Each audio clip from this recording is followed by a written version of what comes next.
the story of a mural, a mosaic mural, and of the people who created it. Let us begin at the seashore, for where else can such a wealth of stones and shells be found that may be utilized in the making of a mosaic?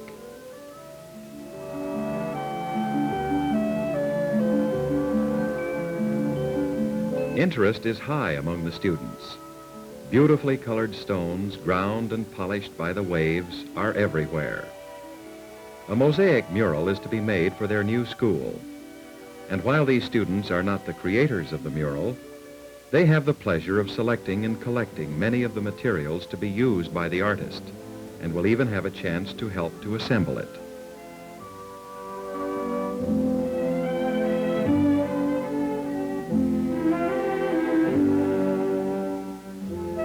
Arrangements for this field trip were made previously, and permission has been granted for the students to collect the desired materials.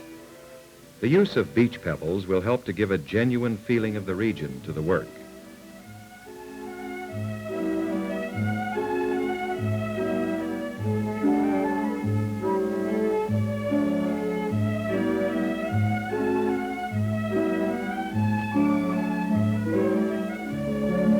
Besides the shiny pebbles, the children also collect seashells and other materials which will become a part of the mosaic. Here they have wonderful opportunities to observe the life in the tide pools and the wonders that are found along the shore.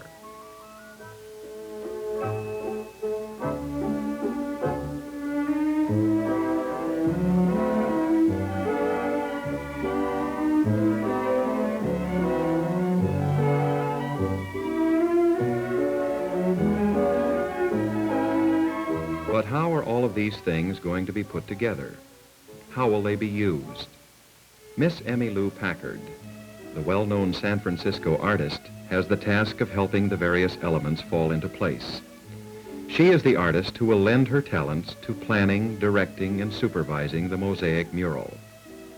In her studio, Miss Packard has been busy designing the type of mural that will be appropriate for the school. From the tracing of the original sketches, a full-color drawing has been worked out in detail. Numerous reference works, in addition to actual specimens, are used as guides for accuracy.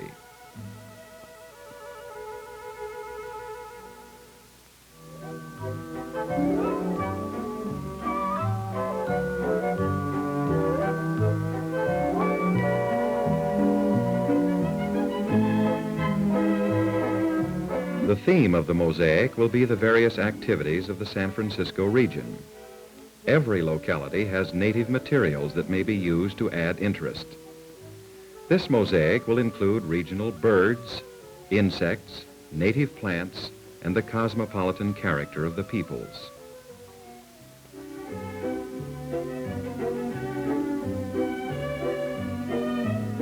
The residential city is depicted in scenes of hillside houses.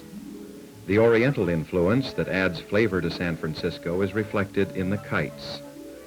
All of these and others will be molded into a mural that will be a true reflection of the region as it appears to the children of the area. Miss Packard has much preliminary work to do before the actual construction may begin. Pebbles and shells are sorted and selected. The native materials already collected will form the basis of the composition, and these will be combined with ceramic tile and glass to give definition to the work. The tiles are cut in various sizes so that variety may be gained. While cutting tile, precautions such as the wearing of goggles should be observed.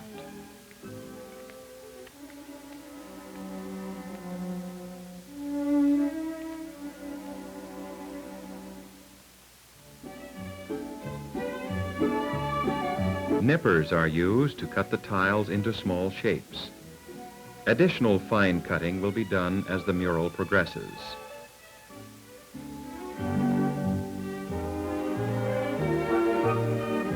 Both imported and domestic tile and glass will be used.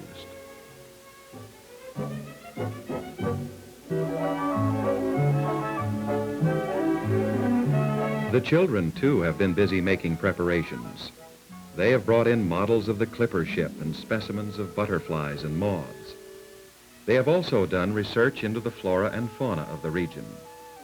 Some of the students serve as models for the final sketch that will be used, but no attempt will be made to portray any one individual. With the preliminary preparations behind her, Miss Packard next turns her attention to the wood panels. It was considered desirable to have the mural movable, and so it will be made on 7 plyboard panels, and the finished mural will be 6 feet high and 21 feet wide. The detailed drawing has been divided into equal squares, and the panels are measured to conform.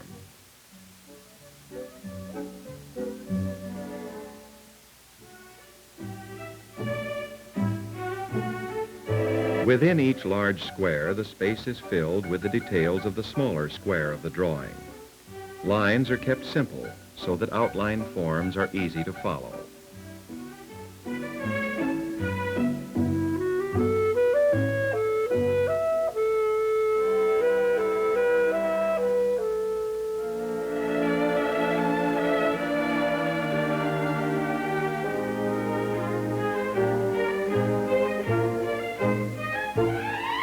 Emmy Lou Packard has a wonderful understanding of children and what they enjoy in art. Her fondness for them is reflected in all of her work.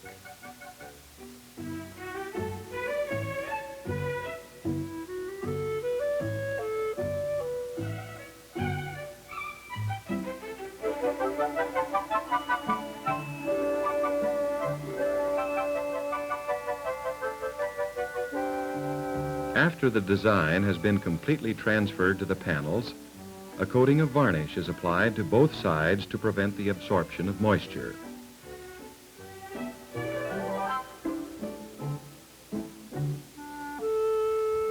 When all of the panels have been varnished, the time has come for the actual placement of the pebbles and tiles.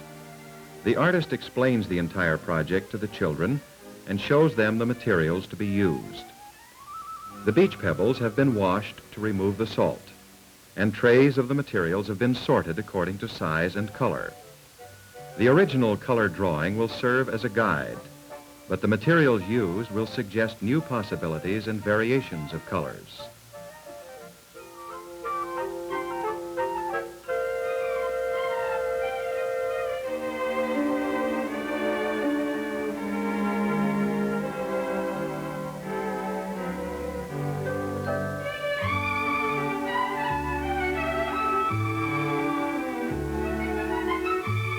In an undertaking as large as this, adult leadership is needed, but the children will be given as much initiative as possible in selecting colors and in the arrangement of the pieces.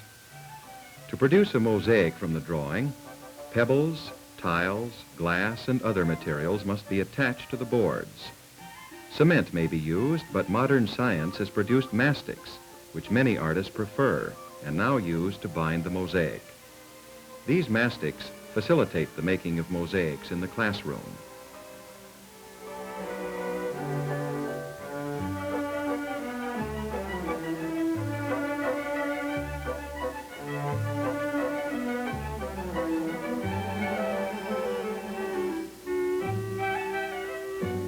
The mastic is applied to the boards, and only that area which can be completed in a reasonable length of time is treated. If too much area is covered, the mastic will become unworkable.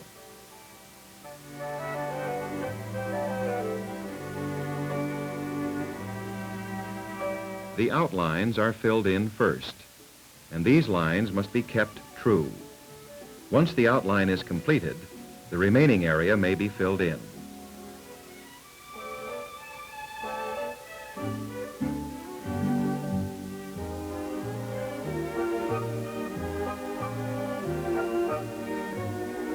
And now, under Miss Packard's guidance, the mural begins to take shape, and many eager hands help to assemble the work.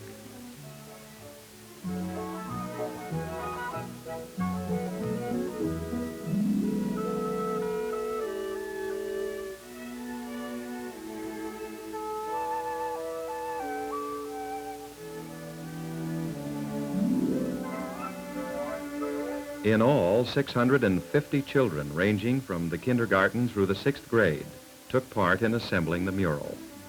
The entire project was completed in 27 days.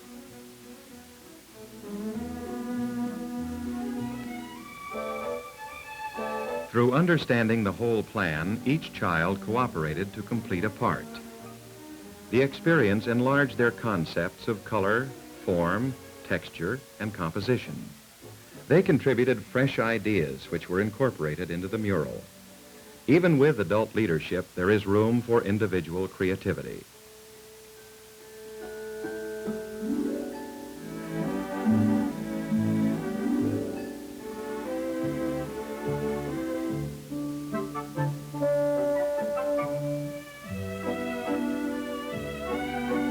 Adding tiles and pebbles of varying sizes, shapes, and colors helps to achieve textural enrichment.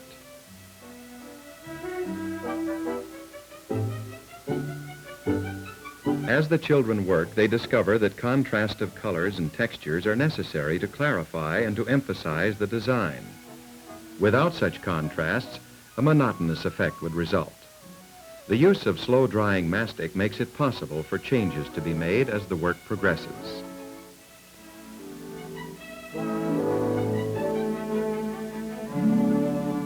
Variations within a color area add vibrancy and make the color more exciting. Artisans of the past used this principle to enrich their colors. In planning the design, the technique imposes simplification of shape and form. Outline, as well as color, helps to emphasize the shape.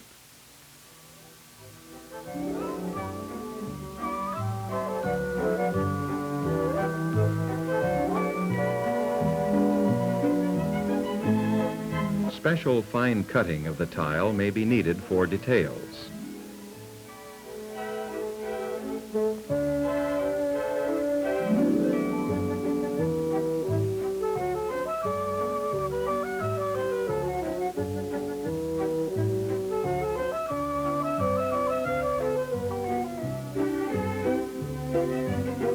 The negative space, or that space between the objects, should be interesting as well as the objects themselves. Arrangement of lines into swirls helps to convey movement. Pebbles are placed in rhythmic lines to create the illusion of movement.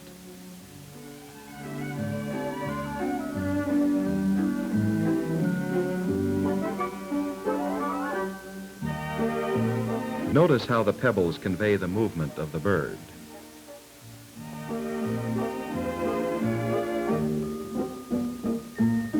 Repetition of forms is used to strengthen the design and to create pleasing effects.